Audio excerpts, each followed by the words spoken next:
e no 7. Shalom, shalom, boa tarde. Hoje nós estamos no dia 5 de Ave, 5.783, a contar da criação. Dia 23 de julho de 2023, na Era Comum. É a tarde com a Torá, trazendo a Parashá da semana e as suas leituras diárias. Esta semana nós estamos na 45ª porção do ciclo 5.783. E hoje nós iniciamos a segunda porção dentro do livro de Devarim, Deuteronômio. E nós vamos no capítulo 3, a partir do versículo 23, e vamos até o capítulo 7 e o verso 11, ok? Até ontem nós concluímos 4.991 versículos estudados, e esta semana nós temos 118 versículos para estudarmos, e pela graça de Hashem, chegando ao final desta semana, somando, nós teremos 5.109 versículos para estudarmos. Esta semana nós temos no meio da semana, no quarto dia da semana ao pôr do sol, quarta-feira, nós teremos a entrada de Tisha B'Av, o 9º dia de Ave, onde vamos concluir as 3 semanas de luto. No próximo Shabat, nós vamos iniciar um período de 7 Shabatot, onde nós teremos aí 7 porções do profeta Isaías, que fala sobre consolação, ok? E aí então nós estaremos focando em todas estas coisas aí, ok? Primeiro dia da semana, então nós estamos no início de uma nova porção, Uma nova porção. A nossa porção desta semana é Vayit Hanan, Vayit Hanan, que significa implorei,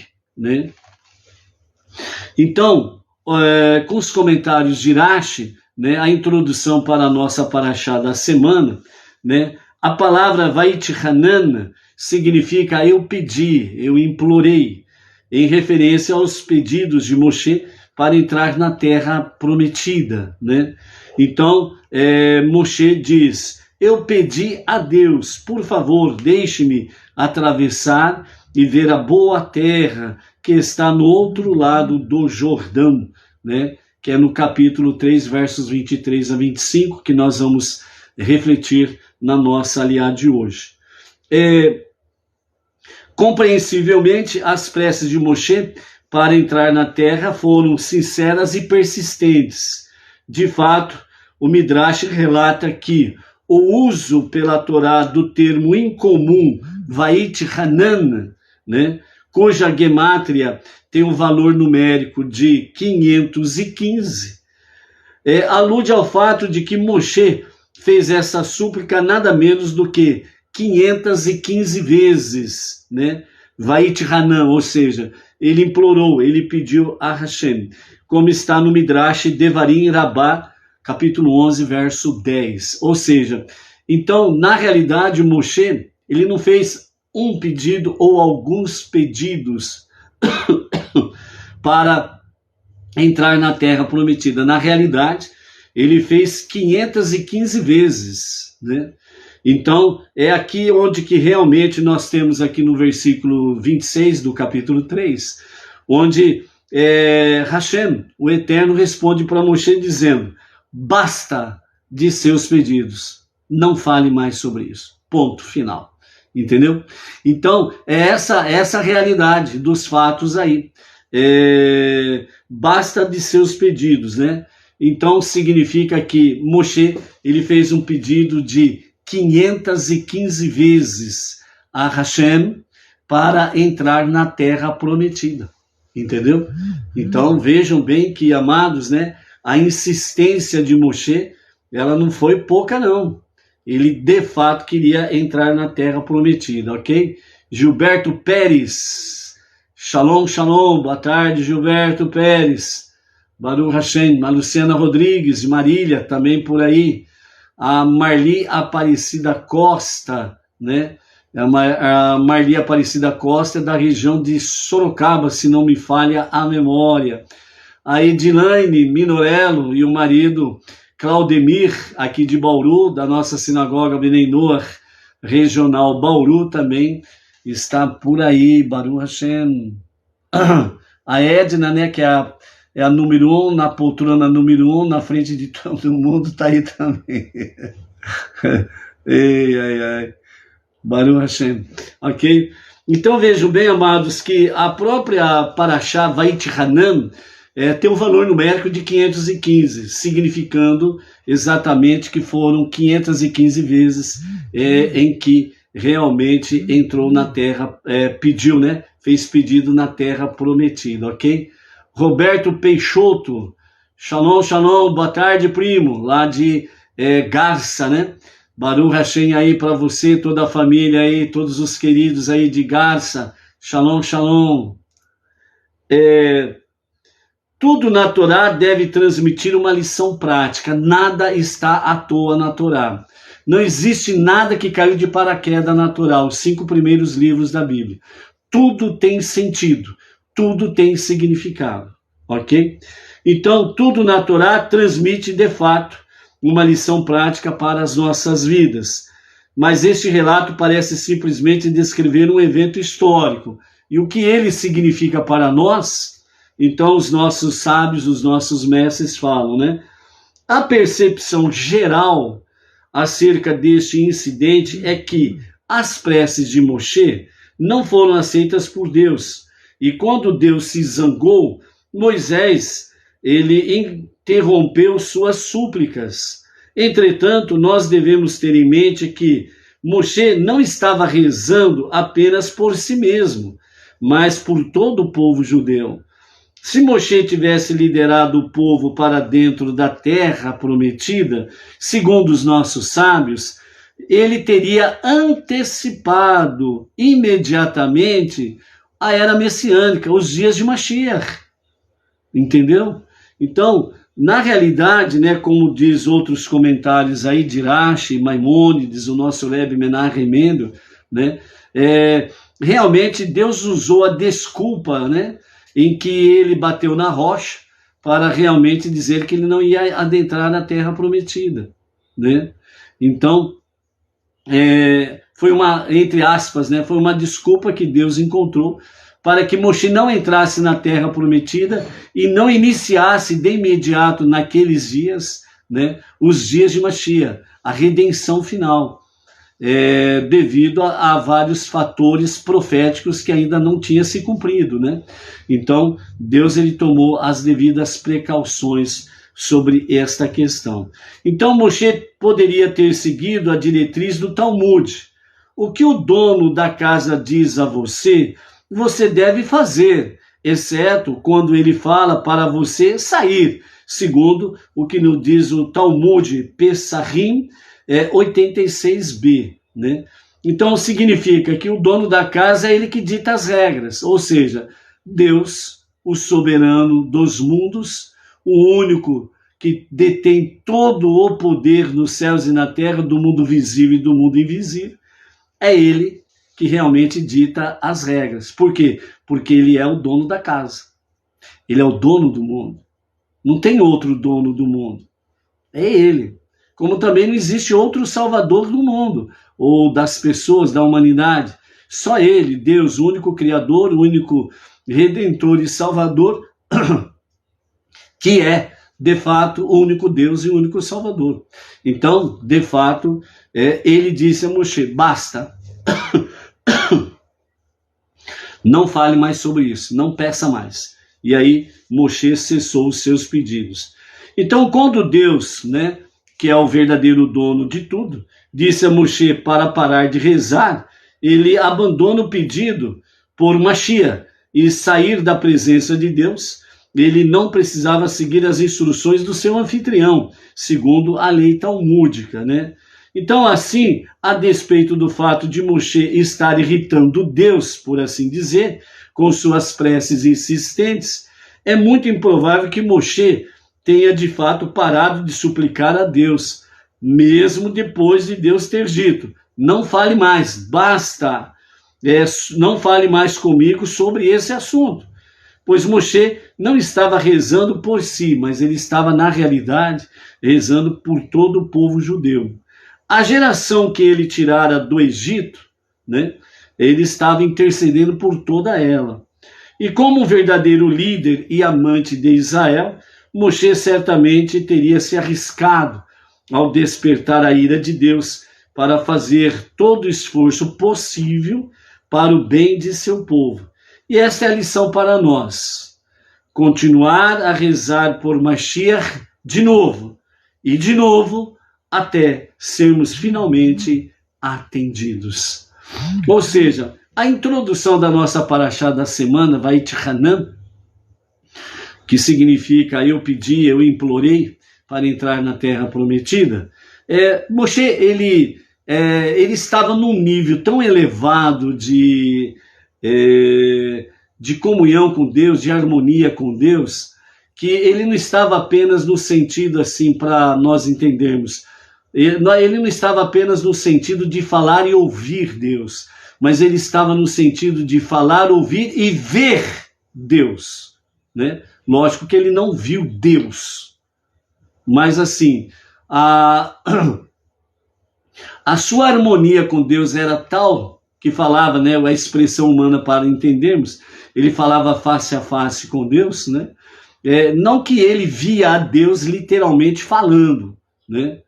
Mas assim, esta presença divina era tão presente nos seus diálogos com Deus que, como se, por exemplo, né, um exemplo assim para nós darmos, né? Eu estou aqui na live e eu estou falando com vocês. Eu não estou vendo vocês, mas eu estou falando com vocês. Eu sei que vocês estão aí e que vocês estão me vendo e ouvindo, ok? Mas eu não estou vendo vocês. Então vocês aí, né, como não tem áudio ao vivo e a cores, por assim dizer, né, vocês colocam uma mensagem aí, às vezes aparece, às vezes não aparece, né? É questão aí da informática, aí saber lá, nem eu entendo essa história direito, né? Mas é nesse sentido. Moshe estava falando com Deus. Ele ouvia Deus falando.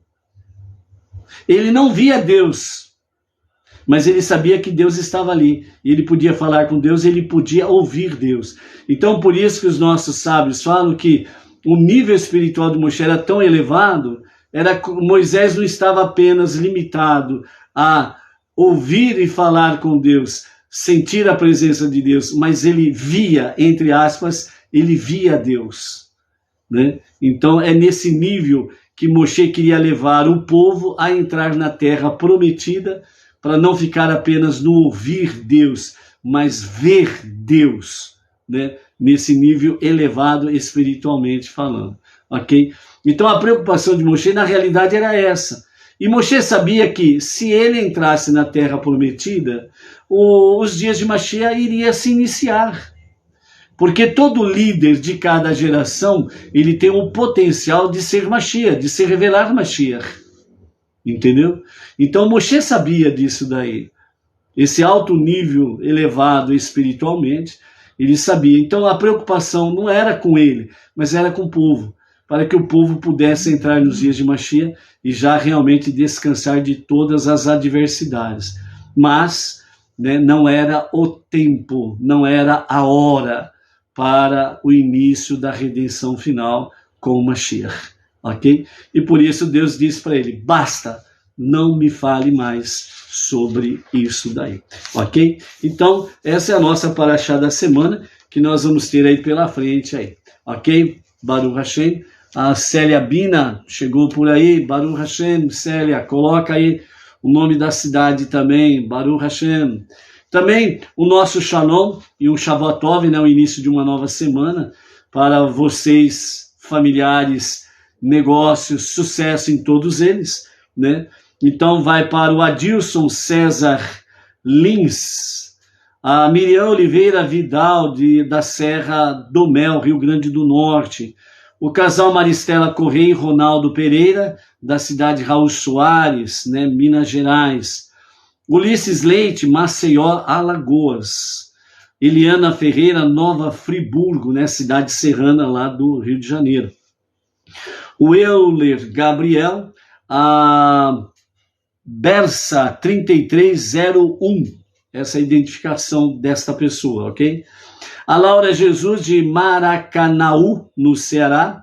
A Lilian Nardelli, né? Lilian Nardelli, eu esqueci o nome da cidade dela. O Claudemir Messias, de Goiás, Goiânia, lá de Goiânia, Goiás. A Maria do Socorro, Brasília. A Neide Vilas Boas da Silveira, Mauá, Grande São Paulo. A Maria Lúcia Monteiro, de Fortaleza. A Edjane Ribeiro, Recife, Ceará. A Ângela Gardênia, da Praia Grande, São Paulo. Denise Barreto, Guarulhos, Grande São Paulo. E 2 visitantes internacionais aqui que nós temos hoje. O Elias Yurucal, né, da cidade de Esmirna, na Turquia. Baruch Hashem, à tarde com a Torá, chegando lá na Turquia também. E também temos aí o James Hoffman, da cidade de Frankfurt, né, Alemanha, né, Baruch Hashem, à tarde com a Torá, rompendo as fronteiras da cidade de Pirajuí, de Bauru, do estado de São Paulo, para o Brasil e para as nações, né? Agradecimento a Hashem por todas essas bênçãos preciosas que nós temos aí, ok? A nossa aliá de hoje está no capítulo 3, verso 23 de Devarim, Deuteronômio, e nós vamos até o capítulo 4 e o verso 4, né? Temos aí o pedido de Moshe, que é o tema da nossa Parashá, né? Vait Hanan, eu implorei, eu pedi para entrar na terra prometida. E nós teremos aí a palavra, né? Mais aperfeiçoada, mais sublime, mais cheia de realmente ensinamentos preciosos do nosso Rebbe Menachem Mendel, que vai nos falar, além de comentários aqui da própria Parashá dentro do Rumash, sobre a verdadeira individualidade, uma reflexão, um ensinamento muito profundo e muito precioso, ok? Então vamos lá. O que nós temos aqui no início da nossa aliá de hoje, da nossa leitura de hoje, é exatamente sobre a questão do pedido de Moshe. Então, o início da própria Parashá diz, né? Eu pedi a Deus naquela época dizendo, Deus Todo-Poderoso, né? O Senhor começou a demonstrar sua grandeza e sua mão forte ao seu servo com nossa vitória sobre Sihon e Og.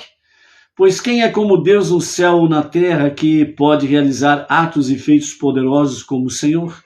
Por favor, deixe-me atravessar e ver a terra boa, que está do outro lado do Jordão.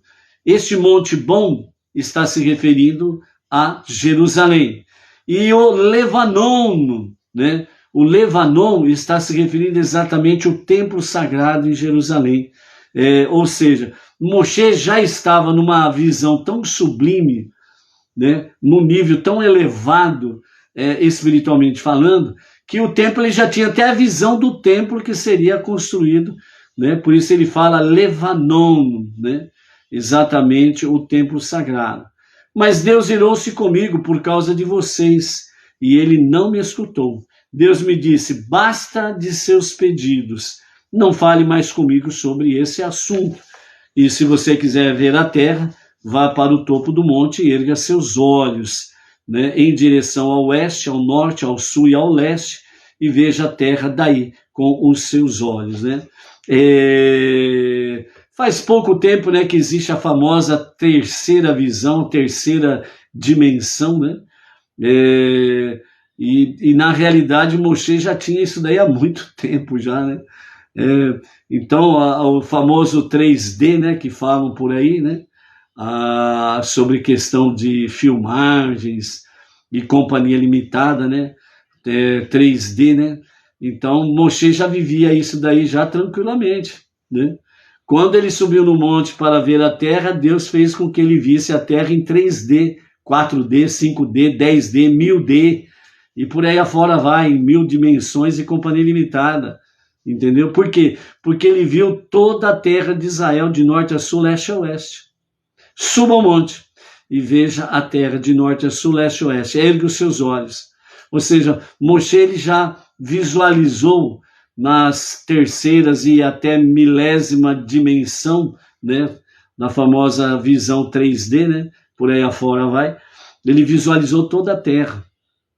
E além disso, ele visualizou o próprio templo, que seria construído por Salomão lá na frente, né? Então, Moshe realmente fez isso daí. Mas o que nos chama a atenção aqui, segundo os comentários de Rashi e do Midrash, né, que o Rabi Yohanan, ele cita o termo no hebraico sobre essa questão que ele pediu a Deus, né? Então eu implorei a Deus, Vayit Hanan, né? Que é o que significa aí. Então, segundo o Midrash, o Rabi Yohanan, ele diz que Moshe, ele usou o termo Tahanunim. Segundo os nossos mestres, né? Rashi, Maimônides, segundo Midrash, o Rabi aqui Yohanan, que é o caso que nós estamos comentando, nosso próprio Rebbe Menachem Mendel, etc. e tal, né? Falam que na realidade existe 10 expressões que denotam preces. E Moshe ele usou exatamente a expressão Tahanunim. Moshe, o grande profeta de Hashem, o grande servo de Hashem, o homem que falava face a face com Deus. E como está escrito, depois dele, nenhum profeta, à semelhança dele, se levantou. A esperança é que Mashiach, aquele que está profetizado mesmo nos dias de Moshe, aquele que se revelará para a redenção final, ok? Então, o ensinamento que os nossos mestres trazem aqui é que Moshe usou a expressão Tahanunim, né, que é um apelo à graça de Deus. É isso que significa Tahanunim, um apelo à graça de Deus. A graça de Deus. Ou seja, segundo o nosso Rabi Yohanan aqui, ele fala que desta questão Tahanunim, em que Moshe usou para implorar a Deus, né, nós aprendemos que nenhuma criatura, nenhum ser humano tem qualquer mérito perante o Criador, pois até mesmo Moshe somente suplicou a Deus com uma expressão que denota o pedido por um ato de graça. Um ato de graça. Ou seja, Deus dando esse perdão para Moshe e agindo com graça para que ele pudesse entrar na terra prometida. Então, Moshe, ele não invocou os seus méritos para fazer Tahanunim. Ele invocou um apelo à graça divina. Então, de acordo com isso, se Moshe, ele assim o fez, o resto da humanidade, que mérito tem para pedir X questão? É isso que o Midrash traz para nós. Uma reflexão que nós precisamos rogar a Hashem, ao Eterno, com Tahanunim, ou seja, um apelo à graça de Deus. E na prática, o que significa isso? Que você chega na presença divina para fazer os seus pedidos, as suas preces, e você lembre-se disto. Hashem, ó Eterno, eu estou na tua presença aqui, se você não lembrar do termo hebraico, Tahanunim, certo? Então você simplesmente fala no português mesmo. Eu estou diante de ti, Hashem, para fazer um apelo à graça divina, a fazer um apelo à tua graça para a minha vida, para esta, mais aquela outra, etc, e etc. E você faz o seu pedido a Hashem, um apelo à graça de Deus. Isso significa simplesmente o quê, amados? que Moshe, ele simplesmente lançou mais uma vez, ele lançou completamente a sua vida nas mãos de Deus, na graça divina. Ou seja, seja feita a tua vontade, Hashem, e eu me submeto a ela, pois a minha vida está em tuas mãos. Esse é o aprendizado para nós, ok? Então, por isso, Moshe suplicou somente para a graça divina, né? Um pedido por um ato de graça da parte de Hashem, ok? E a resposta de Hashem, ela foi realmente: basta, não me fale mais sobre isso. A resposta de Hashem, segundo Rashi, ele diz que no verso 26 aqui, né? No verso 25 nós temos, né? Por favor, deixe-me atravessar a terra. No verso 23 nós temos: eu pedi a Hashem. Ou seja, Tahanunim. Nesse sentido aqui, pedindo um ato de graça da parte de Hashem, do Eterno. E no verso 25, né? Por favor, deixe-me atravessar a terra. No verso 26, Deus irou-se comigo por causa de vocês, e ele então não me escutou. E ele me disse ainda: basta de seus pedidos, não fale mais comigo sobre esse assunto, né? Então Rashi diz que a resposta de Hashem, à primeira vista, parece realmente uma resposta rústica. Realmente Deus estava em fúria, né? Ou estava bravo com Moshe, porque ele 515 vezes não é brincadeira, né? Fazer um pedido, né? E sobre o mesmo tema, né? Então, Rashi, ele comenta sobre essa atitude de Moshe. Ele diz assim: quão severo é o mestre, ou seja, como Deus é severo. Deus é severo. Mas Rashi, ele acrescenta: e quão obstinado e insistente é o discípulo. Quanto mais severo é o mestre, mais obstinado e insistente é o discípulo. Por quê? Porque ele vai procurando sempre manter o mesmo nível do mestre. Então o mestre, Deus, ele é severo, o discípulo, Moshe, ele é obstinado e ele é insistente, 515 vezes. Ele ficou lá, insistindo e obstinado no seu pedido a Deus. Mesmo aqui no versículo 26, em que o Eterno, né, diz para Moshe, né, basta, não me fale mais comigo sobre esse assunto. Na visão de Rashi, ele diz assim, certamente Moshe não parou de pedir. Devido à sua personalidade obstinada e insistente como discípulo de Hashem.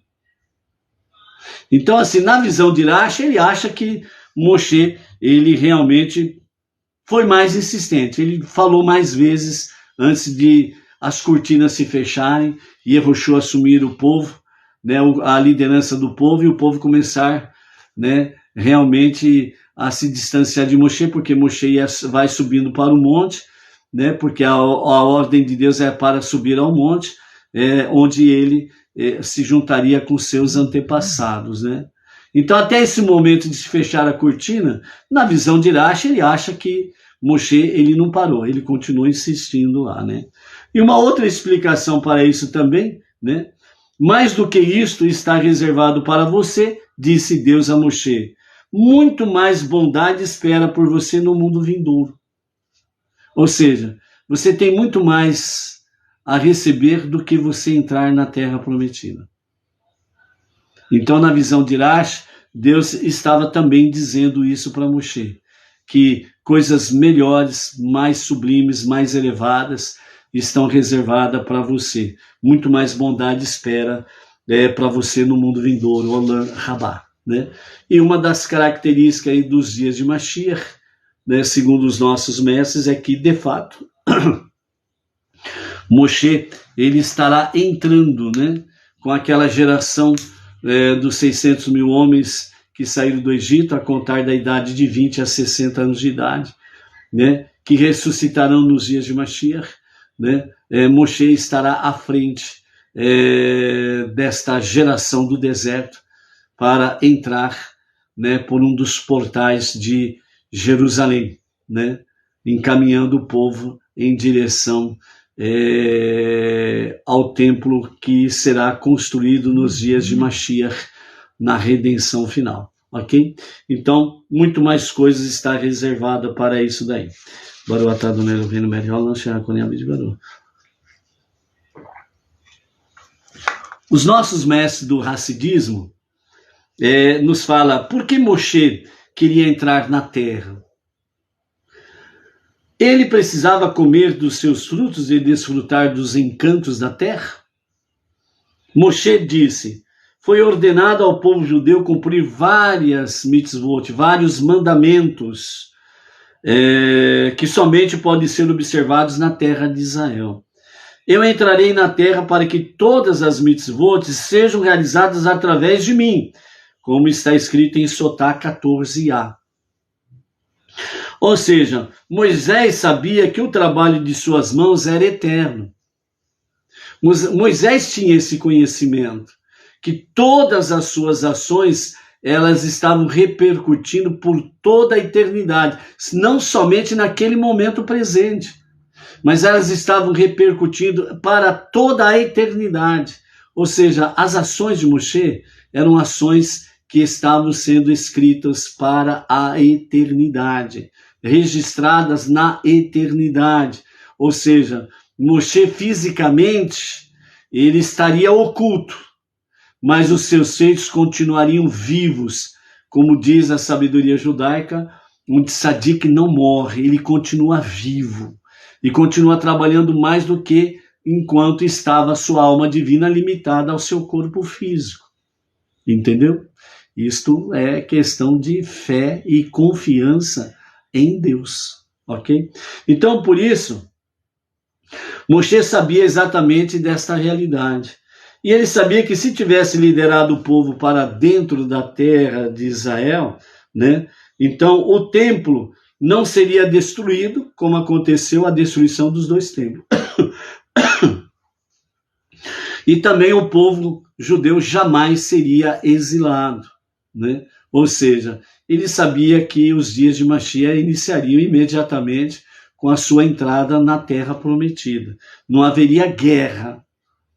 O Yehoshua e o povo judeu não precisariam de ir à guerra, não precisariam pegar em armas para tomar posse da terra prometida.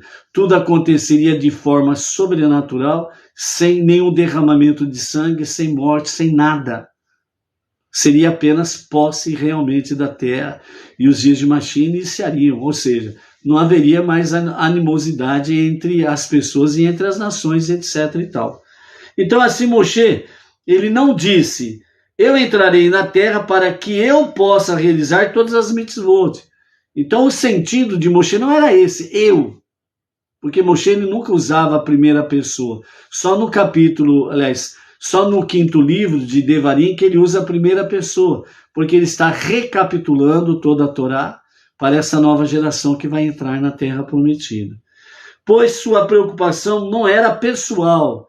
Ele queria entrar na terra para que os mandamentos sejam realizados através dele. Por quê? Porque ele estaria ensinando todo o povo como que os 613 mandamentos seriam realmente aplicados e vivenciados dentro da terra prometida.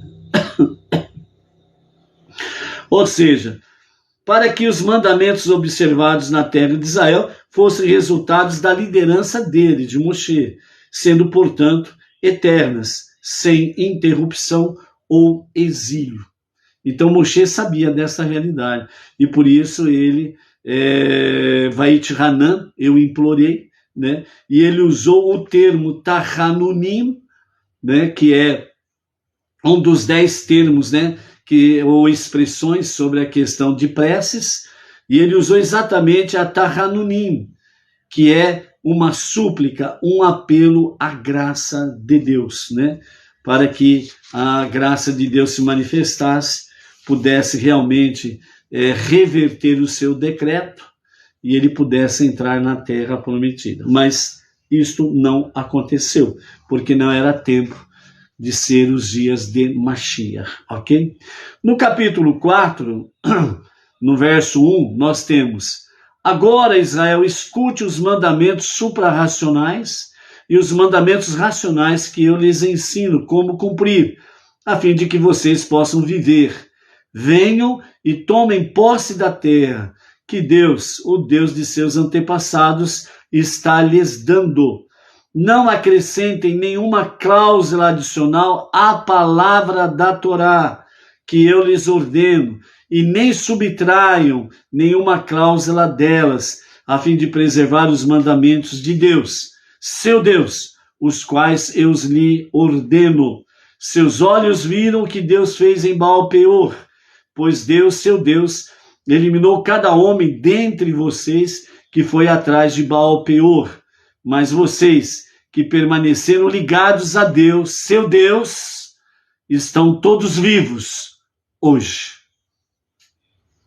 Então, nesse momento, Moshe estava dizendo naquele tempo para o povo: vocês que estão vivos hoje, vocês estão diante de Deus porque vocês permaneceram ligados a Deus. Então, a lição fundamental é que para que nós possamos permanecer vivos, só uma forma: ligados, conectados com Deus, com a sua Torá, com as 7 leis universais e os seus mandamentos, as suas ramificações. Então, como que eu encontro o sentido da vida? Como que eu encontro realmente o significado de estar vivo? É conexão com Deus através da sua Torá, das 7 leis de Noah e as suas ramificações. Então você que está hoje diante de Hashem, como Benei Noach, que abraçou o monoteísmo com fundamento judaico e orientação rabínica, essa palavra serve para você também. Permaneçam ligados a Deus, seu Deus, porque vocês hoje estão todos vivos. Isso significa que a morte é apenas uma passagem, é apenas um momento. Mas você vai permanecer vivo, conectados com Deus através da Torá e das 7 leis universais e as suas ramificações. Você escolhe o seu destino. Simplesmente isso.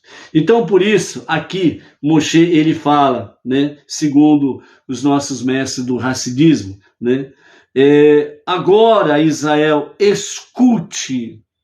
Ou seja, um indivíduo que realmente vê um rei assim, né, tão poderoso, será afetado muito mais profundamente por essa experiência do que aquele que meramente ouviu sobre o rei, pois ver é incomparável a escutar, como está escrito na Mechiltá Yitro, capítulo 19, verso 9. Ou seja, simplesmente a percepção de Moshe sobre a divindade estava em um nível de ver a Deus.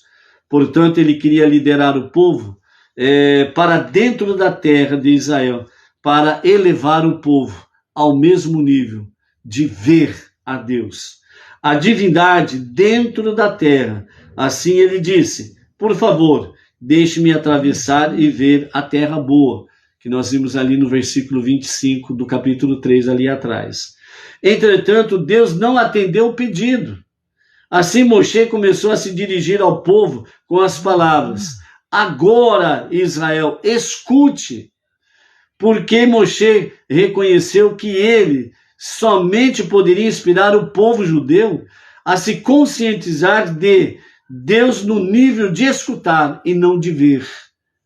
Ou seja, desta forma, Moshe sabia que ele precisava inspirar o povo a escutar Deus.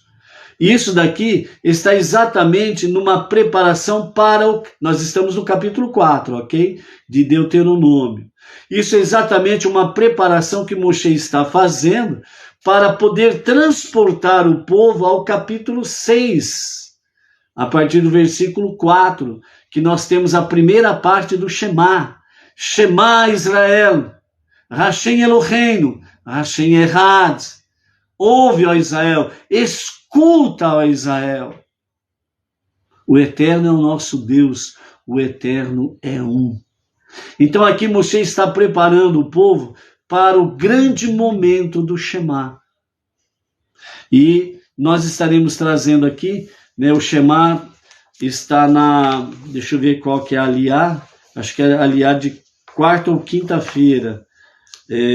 Aliás... aliá, ela faz parte, o Shema, ele faz parte da sexta aliá, na sexta-feira. Na sexta-feira, na quinta-feira, nós estaremos trazendo uma introdução sobre o Shema, em nível mais profundo, mais elevado, de acordo com os nossos mestres e sábios.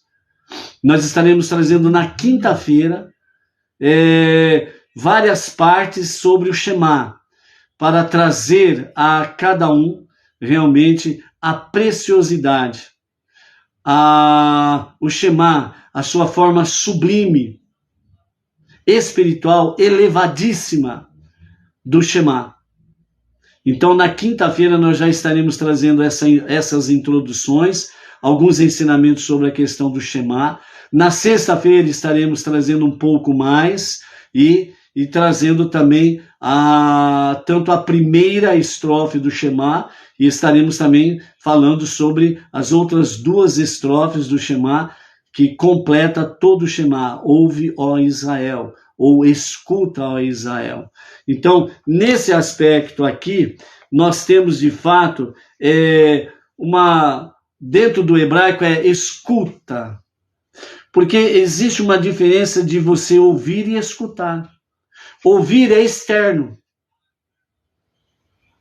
Escutar é quando adentra.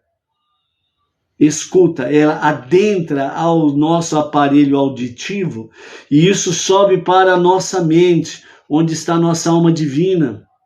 E isso fortalece com raízes profundas que descem ao nosso coração. Então nós temos o intelecto e o coração. Nós temos então a espiritualidade e as emoções no equilíbrio saudável para escute, ó Israel, escute, Benei Noach, o que Deus tem para cada um de nós, entendeu? Então, por isso, Moshe, a sua preocupação era trazer o povo a um nível tão elevado como ele estava, para que eles não apenas escutassem Deus, mas para que eles pudessem ver a Deus. Eles começaram a ter uma experiência de ver a Deus, mas eles ficaram com medo. Lembra quando foi isso? Eles começaram a ver a Deus, mas eles ficaram tão atemorizados que eles falaram para Moshe: fale tu com Deus, e que Deus fale contigo, e você fale conosco, porque nós não queremos ouvir Deus, nós não queremos escutar Deus, para que não morramos. Lembra quando foi isso? Na outorga da Torá, no Monte Sinai. Os 2 primeiros mandamentos, o povo, entre aspas, viu Deus, porque a revelação de Deus foi de fazer-se ouvir, fazer-se escutar. E os 2 primeiros mandamentos, eles escutaram Deus falando diretamente com eles. Isso significa ver Deus. E segundo o Midrash fala para nós que no primeiro mandamento, quando Deus se revelou dessa forma, né? Então a presença divina, ela, entre aspas, varreu todo o acampamento. E a voz poderosa de Deus, a presença divina de Deus tão poderosa, fez com que as almas saíssem dos corpos daqueles milhões, cerca de 5 milhões de judeus, naquele momento. E assim que a voz retornou do fim do acampamento, desceu da montanha, passou pelo acampamento e a presença foi tão esplêndida que a alma saiu dos corpos. Quando chegou no último elemento, no último indivíduo do acampamento, a voz retorna e assim eles ressuscitam. A alma volta para dentro dos seus corpos. Vem o segundo mandamento, acontece a mesma coisa. E no terceiro eles já não suportaram. Então no terceiro mandamento, antes que Deus falasse, eles disseram a Moshe, que Deus fale contigo e você fala conosco, pois temos medo de morrer. Ou seja, o povo estava começando a ter uma revelação divina, de, entre aspas, ver Deus, mas ficaram com medo e cortaram. Falaram para Moshe, que Deus fale contigo e você fala conosco, porque temos medo de morrer. Então Moshe sabia que, ao entrar na terra prometida, ele poderia levar o povo a um nível mais sublime e eles não teriam mais medo. E eles poderiam, entre aspas, ver Deus. Mas não era o momento e Deus não concedeu esse momento lá. Ok? Por isso Moshe reconheceu que ele somente poderia inspirar o povo a escutar a Deus e não ver a Deus. Entretanto, com a vinda de Mashiach, o pedido de Moshe finalmente será atendido, pois Mashiach elevará o povo judeu a uma consciência de Deus no nível de ver a Deus, como afirma o versículo.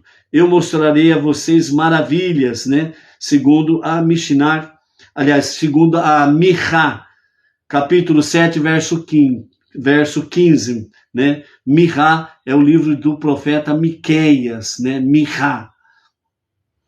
Então o profeta Miqueias, no capítulo 7, no verso 15, fala exatamente a expressão divina, que eu mostrarei a vocês maravilhas naquele dia, nos dias de Mashiach. A experiência divina que Mashiach mostrará ao povo judeu será ainda mais profunda do que aquela que Moshe tinha em mente elevá-los. Pois então nós não apenas vivenciaremos uma visão metafórica correspondente à de que com o olho do intelecto, como nossos próprios corpos físicos verão a divindade. A glória de Deus será revelada e toda a carne verá junta, segundo Isaías capítulo 40 e o verso 5, que faz parte do nosso ciclo de 7 porções, Tarramu, Consolai, consolai o meu povo, capítulo 40, verso 5, Ou seja, o nível nos dias de Mashiach será tão espiritual, tão sublime, que é, de fato, uma revelação de Deus, uma presença de Deus muito mais marcante do que na atual configuração, Por mais que nós, entre aspas, possamos dizer, eu sinto Deus, nos dias de Mashiach será algo tão sublime, porque começará com o povo judeu, começará em Israel, começará em Jerusalém e vai se estender por toda a face da terra. E essa presença divina, ela será uma realidade entre as nações. Por quê? Porque o conhecimento de Deus encherá toda a terra, assim como as águas cobrem o mar. Entendeu? Então, isto será algo sublime. Por isso, Deus disse a Moshe, tem coisa melhor reservada para a frente ali. Então, nesse sentido, todos vocês que estão vivos hoje estão amorosamente, apegados a Deus. Aqui, o nosso Rebbe Menachem Mendel traz para nós a reflexão sobre a verdadeira individualidade. Como dentro de nós encontramos duas almas, a divina e a animal, a alma animal, é preciso esclarecer qual delas é a nossa verdadeira individualidade e qual é a secundária, Alguém poderia pensar que quanto mais nos dedicamos a Deus, mais a nossa individualidade pessoal vai desaparecendo. E o nosso Rebbe Menachem Mendel fala que não. Isso daí é uma enganação. Quando você se dedica mais a Deus, quando você se eleva mais à presença divina, como está escrito, todos vocês que estão vivos hoje estão apegados amorosamente a Deus, né? Então, essa é a questão que se fala, né? Que quanto mais você se aproxima de Deus, mais a sua individualidade pessoal vai desaparecendo. O nosso Rebbe Menachem Mendel diz que não é assim. Muito pelo contrário, a Torá nos ensina que a verdade é justamente o oposto.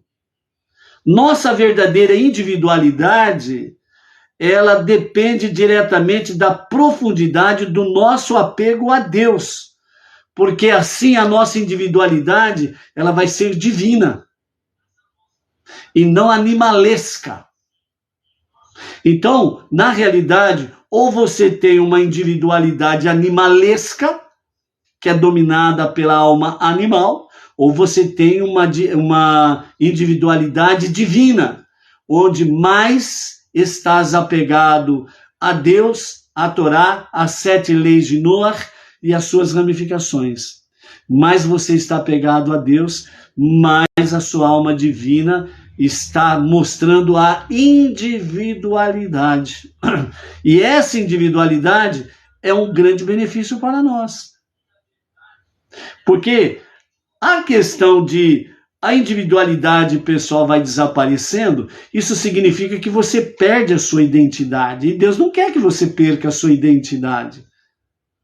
Que a sua individualidade vai desaparecendo, que você vai desaparecendo. E Deus não quer que você desapareça, muito pelo contrário. Deus quer que você esteja apegado a Ele. Por isso diz o versículo: todos vocês que estão vivos hoje estão amorosamente apegados a Deus. Ou seja, essa individualidade divina significa eu quero estar apegado a Deus. Eu quero viver com Deus. Eu quero fazer a sua vontade. Eu quero estudar a sua palavra. Eu quero espalhar, anunciar que realmente o único Deus vivo, o único Criador, o único Redentor e o único Salvador é Hashem, o Eterno. Essa individualidade que precisa ser divina, que nós precisamos vivenciar no nosso dia a dia. Então, desta forma, né, o que normalmente achamos que é a nossa personalidade é um engano. Na verdade, este é o nosso lado animalesco, a nossa alma animal. Sobre a questão da personalidade, que faz aquilo que bem entende, né?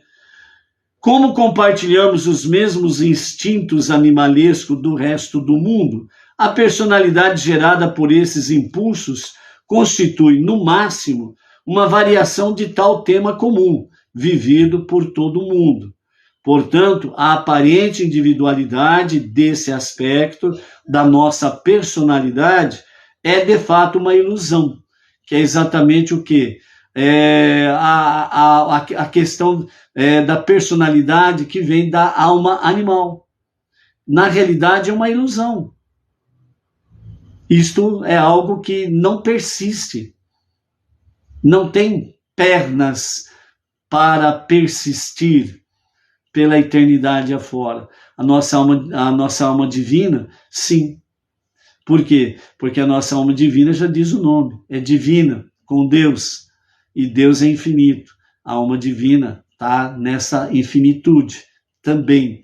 Por isso, a alma divina, ela precisa dominar a alma animal, para que a alma animal, ela venha convergir para a alma divina, para servir a Deus junto com a alma divina. E assim, realmente, a individualidade, ela é divina e ela permanece viva, né, na presença de Deus e servindo a Deus. Então, por outro lado, né, como Deus é infinito, também ilimitadas as vias pelas quais a sua divindade pode se manifestar através de nós. Por isso, a nossa personalidade divina ou a nossa individualidade divina é o que realmente nos torna indivíduos únicos. Por conseguinte, quanto mais permitimos que essa nossa faceta animal vá se diluindo à medida que vamos nos aproximando mais de Deus, mais fazemos resplandecer a nossa personalidade divina, que ela é única. Assim, quanto mais apegados a Deus, mais vivos estamos. Esta é a característica da verdadeira individualidade, onde a nossa alma animal ela vai se diluindo e ela vai sendo absorvida pela alma divina. Então, a alma animal, ao ser diluída na alma divina, ela vai trazer somente aquilo que é bom. E o que é bom? A sua coragem, a ousadia, o seu destemor, não tem medo de nada, de ninguém. Então ela é absorvida pela alma divina. E aí faz um serviço a Hashem cada vez mais autêntico, verdadeiro e desbravador. Por isso, nós precisamos fazer com que a nossa individualidade divina ela venha prevalecer no nosso dia a dia. É uma luta constante. Só cessaremos esta luta nos dias em que o justo Mashiach há de se revelar a qualquer momento e a qualquer momento mesmo, amém, vem amém, para que os dias de Mashiach seja estabelecido nos 4 ventos do planeta.